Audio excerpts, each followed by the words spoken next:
싶은 거 아니야?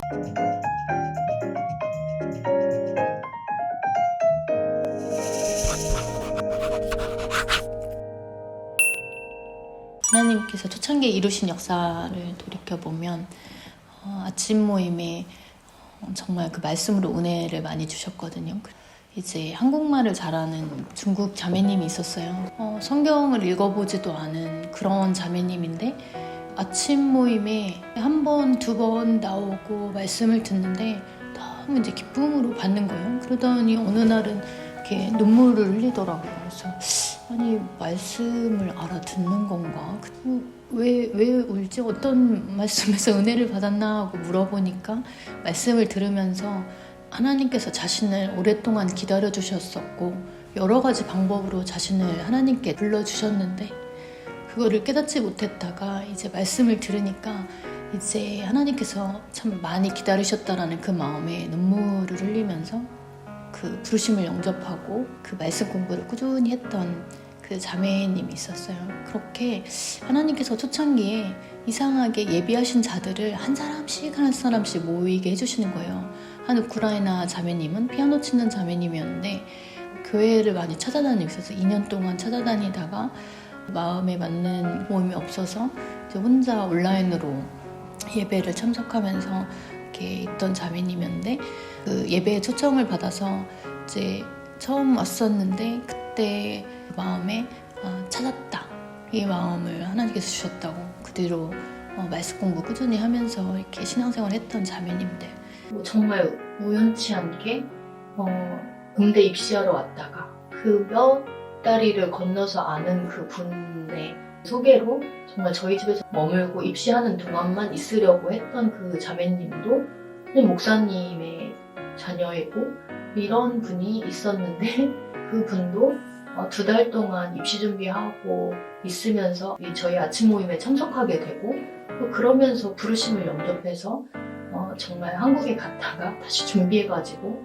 그리스에서 동역자로 쓰임받은 그런 자매님도 있고 그래서 한 사람 한 사람을 보면 정말 이 사람을 데려오고 이 사람이 남고 일꾼이 되기를 이렇게 간절히 원하고 이랬던 것이 사실은 없었는데 말씀에 집중하니까 성령께서 일꾼들을 모아주시고 예비된 자들을 보내주시고 그렇게 해서 이렇게 모임을 만들어주시는 걸 많이 체험을 했어요.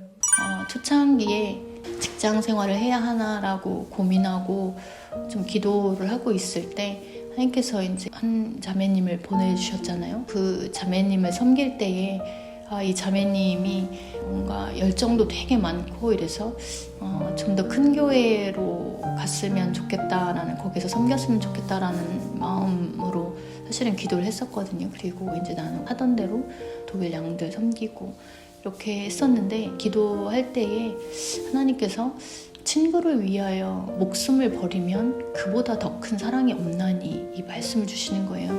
저는 그 친구가 당연히 예수님이라고 생각했거든요. 그래서 예수님을 위해서 나를 드리고 내 삶을 드리는 거 그거는 내가 평생에 해야 할 사명이라고 이렇게 생각은 하고 있었는데 그 친구가 내 주위에 있는 한 사람 내게 보내주신 그 한 사람이라고는 한 번도 생각을 못했어요. 그래서 하나님의 역사를 감당할 때 한 사람에게 사실은 집중을 안 하고 많은 사람 중에 한 사람이라 생각하고 그 사람을 위해서 올인을 하고 그 사람을 위해서 내 시간과 그 열정을 그 한 사람을 위해서 드린다는 건 되게 그 유익하지 않은 효율적이지 않은 한 사람은 작은 것이라고 여겼었거든요. 근데 그 말씀을 통해서 그 내가 목숨을 버려야 할 친구 사랑해야 할 그 친구가 지금 내게 보내주신 그 한 사람인 거 그리고 그 한 사람이라는 걸 알려주셔서 그 한 사람을 위해서 직장이나 나의 삶 그러니까 직장을 잡으면 우선은 저 스스로가 떳떳하거든요. 노는 사람 가정주부가 아니라 이렇게 나만의 커리어가 있고 나만의 분야가 있는 그런 사람이라는 그 안정감이 있기 때문에 그것을 위해서 일을 하려고 했던 때도 많았거든요. 근데 하나님께서 먹고 사는 거 위해서 생존을 위해서 살지 말고 한 사람의 생명을 위해서 사는 사람이 되기를 원하신다는 마음을 많이 주셔서 친구를 위하여 목숨을 버리면 이보다 더 큰 사랑이 없나니라는 말씀에 그 개념을 다시 정리해 주셨어요. 그 친구는 바로 하나님이 보내어주신 한 사람이고 이보다 더 큰 사랑이 그 사람을 향한 사랑이 아니라 그것이 하나님을 사랑하는 사람의 모습이라는 거, 그게 하나님을 향한 그 사랑의 표현이라는 거를 알려주셔서 그때 이런 여러 가지 고민 중에서 다 다른 걸 버리고 역사에 올인할 수 있도록 풀타임으로 섬길 수 있도록 방향을 그 말씀으로 딱 주신 것 같아요. 사실은 저희들이 가장 사랑하고 가장 귀하게 여기는 시간이 말씀 보는 시간이거든요. 근데 매일 아침 어떻게 매일 한결같이 그 말씀을 사모하고 기쁨으로 나올까 그런 생각이 저도 들거든요.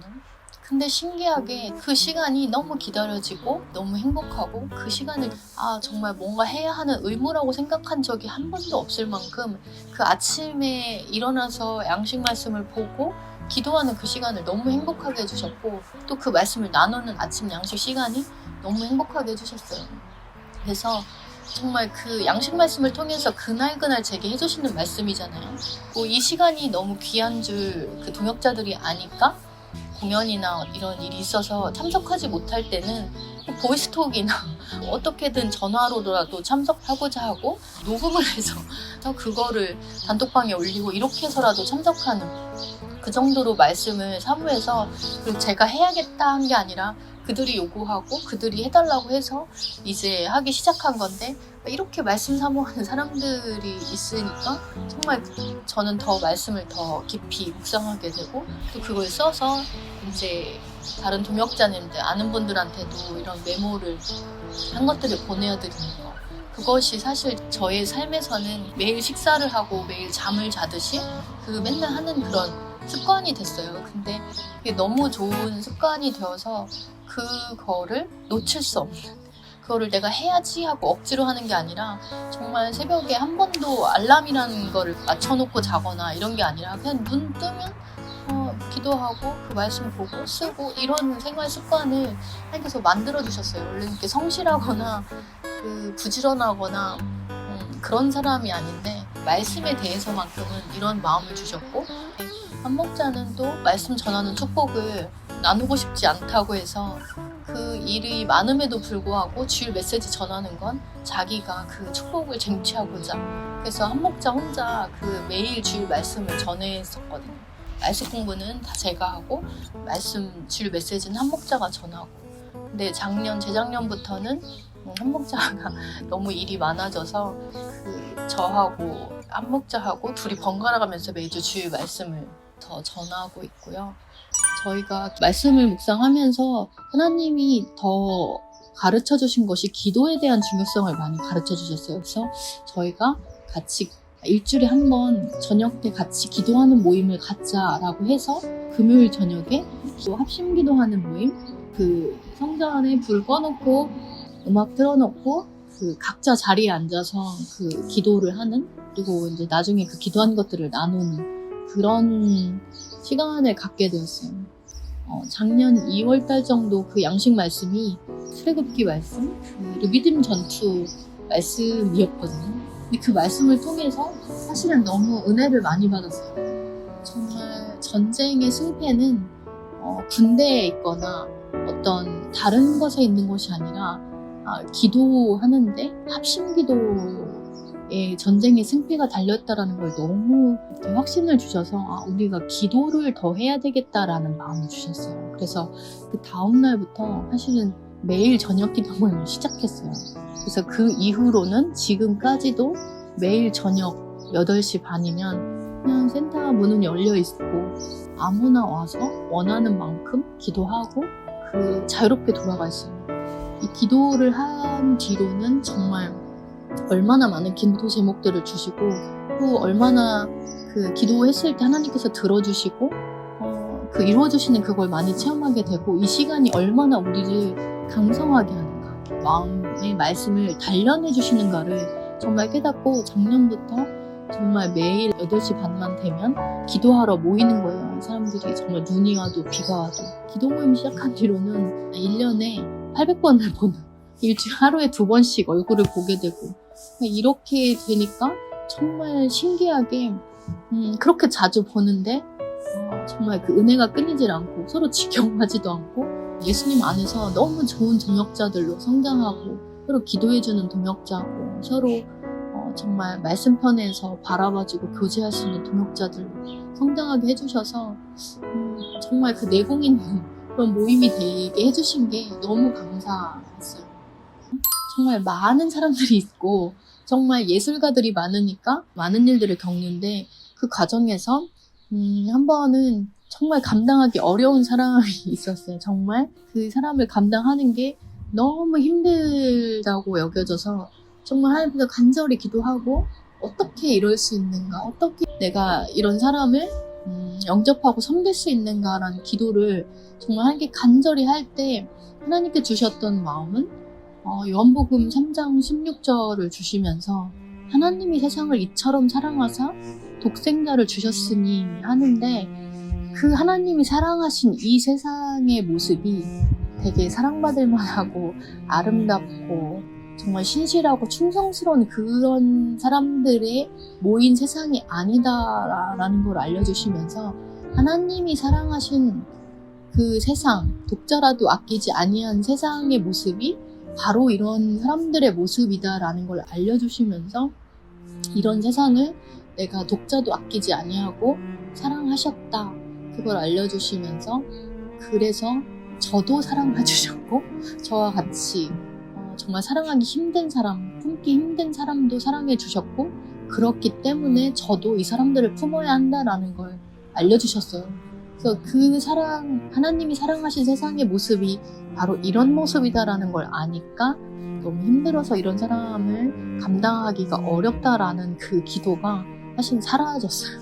사라지고 그리고 초창기에는 거의 주말마다 모든 사람들이 센터에서 자고 그러면서 주일 예배를 준비하고 막 이렇게 했었거든요. 그러니까 많은 사람들이 모이니까 많이 먹고 많이 이게 부딪히는 일도 있고 근데 그 가운데서 하나님이 정말 다 자원하는 마음으로 막 준비를 하게 하시고 어떤 규칙이 있고 뭐가 있는 것들이 많이 아니었는데도 서로 섬기고자 하는 마음으로 또 서로 배려하고 그런 마음을 많이 주셔서 정말 많은 사람이 많은데 그런 다툼이나 이런 문제들이 그렇게 많지 않은 그런 것들을 하나님의 말씀으로 다 다스려 주시고 인도해 주시는 그런 정말 모임을 경험하게 해주셨어요. 그래서 그때 당시 양식 말씀 쓴 거를 읽어보면 신앙생활 하는 것이 이렇게 행복해도 되나 싶을 만큼 너무 행복한 그런 시간들을 보내게 해주셨고 그렇게 행복할 때마다 이제 염려되는 게 이게 잠깐일까봐 이런 은혜로운 시간이 깨질까봐 그런 것도 두려운 마음이 있잖아요. 근데 하나님이 매일 양식 말씀을 통해서 방향을 주시고 그러면서 그때 알려주셨던 말씀은 그 노아의 방주에서의 삶을 보여주신 거예요. 그 노아의 방주를 지을 때 이렇게 역청을 바르잖아요. 이렇게 나무로 짓고 그리고 안팎으로 역청을 바르라고 하시는데 그 역청을 바르지 않으면 아무리 그 방주를 잘 지어도 물이 스며들고 홍수의 때에 아무런 소용없는 그런 방주가 되는 것처럼 하나님께서 주신 마음은 날마다 말씀으로 역청을 바르도록 그 겉에만이 아니라 내 마음에도 말씀으로 역청을 바르도록 그 말씀을 주셔서 아마 두려워할 것이 아니라 내가 말씀으로 날마다 무장을 할 때 하나님께서 친히 지켜주시고 인도해 주신다라는 걸 체험할 수 있었고 또 방주 안에서의 삶을 보니까 홍수가 나고 방주 안에 들어가면 끝날 것 같은데 그러면 구원받은 자의 삶이니까 거기서 행복하고 이렇게 누리는 삶을 살 것 같은데 방주에서 나오기까지 1년이 넘는 시간이 걸리잖아요.